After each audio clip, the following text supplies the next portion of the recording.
शशिवर्णं चतुर्भुजम् प्रसन्नवदनं ध्यायेत् सर्वविघ्नोपशान्तये।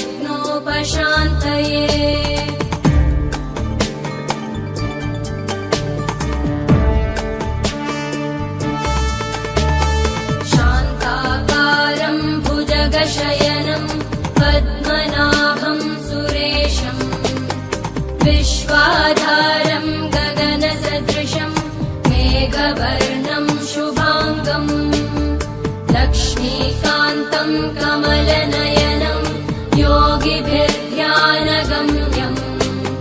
वन्दे विष्णुं भवभयहरं सर्वलोकैकनाथम् वन्दे विष्णुं भव